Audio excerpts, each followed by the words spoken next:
Hello everybody and welcome to another hobby cheating video, and today we are going to talk about how to make stained glass. So I had a rather interesting challenge here. I'm working on a display figure and I had this window in the piece I made, and I thought, wouldn't it be neat if I turned this into stained glass? So I had to figure out how to do that. So what we're going to aim at here, I had to try a couple different methods, but what we're going to aim at here is ultimately something that looks like that, which I think looks pretty much like stained glass. So what we're going to use for this is this right here. This is Crystal Effects. It's a Clearcraft lacquer. Now, I got this from a stampin' store, like a stamp store. I don't know, whatever. This is a thing my wife does. I can't explain it. I just know that it's sort of a thick, clear drying lacquer, almost like a glue.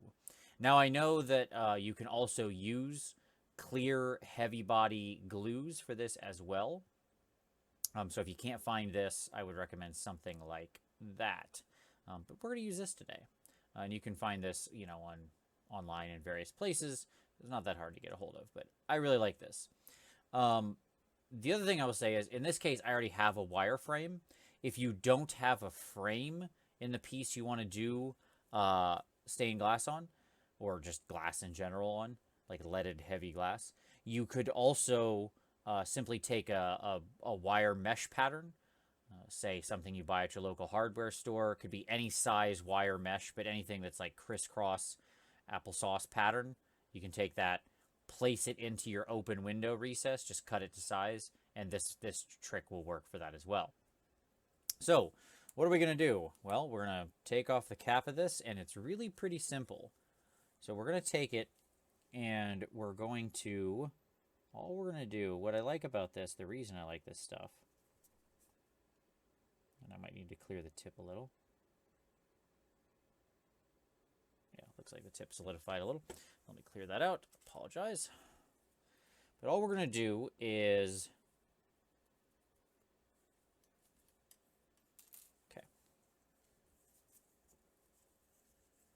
all we're going to do is squeeze it down into place. There we go.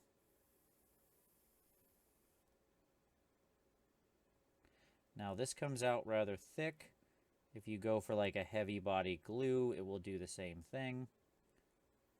But there you go. You can see how we've got a little piece in there now. Right? And it's thick enough. You'll notice it's not dripping, it's not dropping out. So I can literally just squeeze it out. This stuff doesn't squeeze incredibly well, I'll be completely honest, but that's why I like it, because it is so thick. That's actually the advantage of the thing. We're just going to repeat that process for each little window. Make sure it's nice and covered. It's got a nice thick body in there. It's pretty self-leveling, so it'll pretty much just take care of itself in that regard. It also dries very fast, as will any of like the heavy body lacquers or glues or anything like that. They all dry in just a couple minutes. So this is not a long project, which is nice. You do want to make sure that you don't get them covered next to each other. Like I'm kind of running them into each other there. And you want it to stay in the individual windows.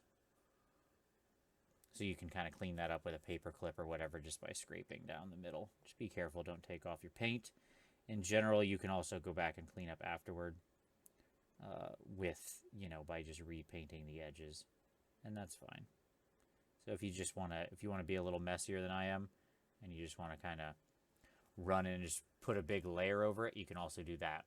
So I'm going to continue on here doing all of these windows, all the little edges, kind of clean up in the middle, and we'll be back in just a moment. All right, and we're back. So as you can see, our gel is nice and dry here. It's kind of hard to tell, but you can see it shining in there. So it's nice and solid now. Okay.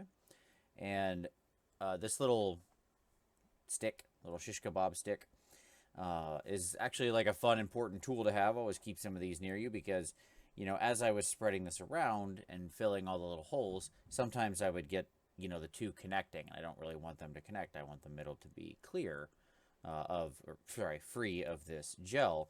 So what I did is when it was still, wet and tacky, is I would just take the end of this and sort of, you could use a toothpick as well or something like that, and just scraped along very carefully to remove the excess glue, right? And that kept it more or less in its channel there. Obviously, at the end, I can always repaint. We can go back in with, some black or something like that, and we can re-matte that out because we don't want it to look shiny. That's the real key.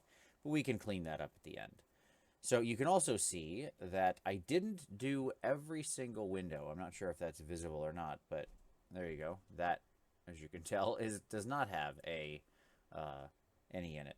And the reason for that is because I wanted this to look, like an old window, and not every pane would be full. So there's a couple few panes in here that don't have anything in them. So with that, it's now time to actually make stained glass. So for that, I'm going to use these Citadel technical paints that are used for gems. I actually don't love these for gems, but I do like them for colored glass. I think they actually work rather well, both for sort of this, what we're doing now, but also lenticular effect, lenses. I think they're pretty great. Now, unfortunately, they don't have the exact colors I want. I want red, blue, and green, but I also want a purple, and you could mix red and blue, but these don't mix super well. So instead, we're just going to use some scale color 75 intense violet, and that should be fine. Okay, so let's start out with some red. So we're going to pop open our gem paint here.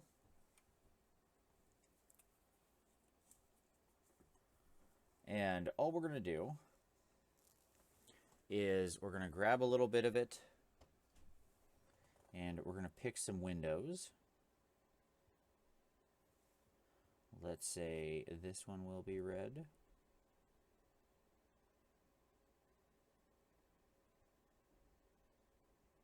I'm just going to carefully kind of push it around there. And let's say, oh, this one will be red. Obviously, with stained glass, they don't tend to have the same two colors next to each other, so you want them to kind of be spread out.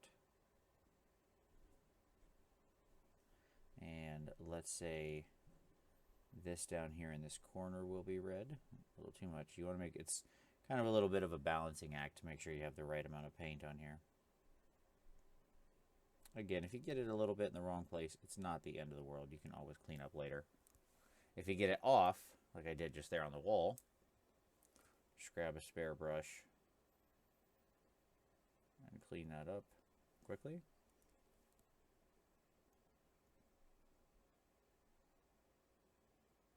Okay.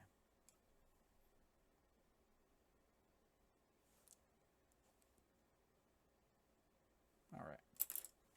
No issue. And so on and so forth. So we do a bunch of red windows. We'll spread those around. We go into a different color. I'll go to the scale 75 ink so you can see how that's going to react slightly differently. Oh, but let's pick this window and make this one purple. So you can see how the ink is going to react. And the reason I like the scale 75 inks for this is because they dry quite glossy, which of course is advantageous for our purposes here. And let's see, what else do we want purple? How about this bottom window?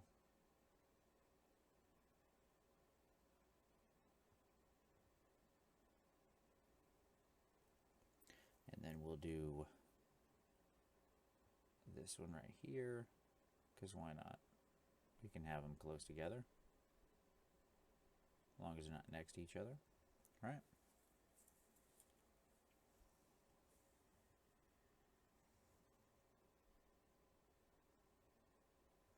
Okay.